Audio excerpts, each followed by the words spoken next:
নমস্কার বন্ধু, আমি সুতপা। প্রত্যেকদিন কিভাবে যাই মন্দিরে যাওয়ার রাস্তাটা কীরকম সেটাই আপনাদের সাথে শেয়ার করতে যাই। যদিও মন্দির খুলে গেছে, আজ অনেকটা দেরি হয়ে গেছে, আর আমি জাস্ট এই স্নান টান সেরেই চলে এসেছি, বাড়ি গিয়ে পুজো করবো। তা চলুন একবার রাস্তাঘাটটা দেখে নিই। যদিও পৌঁছে গেছি, এই যে দেখতে দেখতে চলেই এলাম। মায়ের মন্দির খুলে গেছে, আরতি চলছে, আপনাদেরকে সেই আরতি দেখাবো। যদিও আজকে রবিবার, অনেকটাই দেরি হয়ে গেছে। আর আমাদের এই দেখুন সামনের দোকানগুলো কত ভিড়, কিন্তু দোকানগুলো কিন্তু খুব ভালো। ফুলগুলো খুব একদম টাটকা, খুব সুন্দর ব্যবহারও সবার। তাই চলুন, মন্দির যখন খোলা তখন তো মাকে দর্শন করার আপ্রাণ চেষ্টা করব তাড়াতাড়ি করে। চলুন।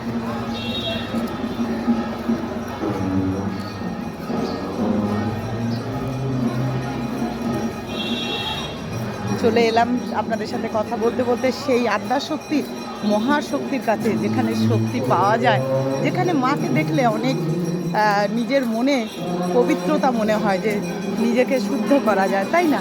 তাই জগৎজননীর কাছে আসতে বেশ লাগে। তাই আপনারাও আসুন, এসে জগৎজননীকে দর্শন করুন। আর হাজারো মানুষ আসেন তাদের স্বপ্ন পূরণের জন্য। জগৎজননীর আরতি চলছে, সেই দৃশ্যটা আপনাদের সাথে শেয়ার করছি। এই যে এটি হচ্ছে আদি মন্দির, মায়ের আদি ছোট্ট প্রতিমা, আদি শক্তি মহিমা। আর ওইখানে আছেন বড় মন্দির, মানে বড় প্রতিমা মায়ের, কিন্তু রূপ একই। এই যে আরতিটা নিয়ে নিন সকলে। জয় মা, সকলে আরতি নিয়ে নিন মহামায়ার। আর এত সুন্দর দৃশ্য না দেখালে মনটা বড্ড ছটফট করে, যে আমরা কত সুন্দর জায়গায় থাকি, এইটাই বলার জন্য যে শ্রীচরণ না দেখলে থাকা যায় না। যেহেতু আমি পাশেই থাকি, আর আপনারাও চিন্তা নেই, ভিডিওতে আপনারাও পাশেই থেকে যাবেন, মায়ের সঙ্গেই থেকে যাবেন। রাখুন সবসময়, সাবস্ক্রাইব করতে ভুলবেন না। এই এত সুন্দর দৃশ্য আর কিছুই হয় না, তাই না?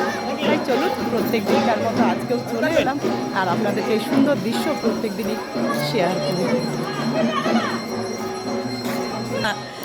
তাই যাই হোক, আরতি তো হয়ে গেল, আপনাদেরকে যাই হোক ছোটো মায়ের মন্দিরের আরতি দেখালাম। তা এখন এইটুকু, আসুন এবার নেক্সট ভিডিও নিয়ে আসছি। শুধু সঙ্গে থাকুন, আর এত সুন্দর দৃশ্য মিস করবেন না কিন্তু। তার জন্য চ্যানেলটাকে একটু সাবস্ক্রাইব করে দিন। জয় মা।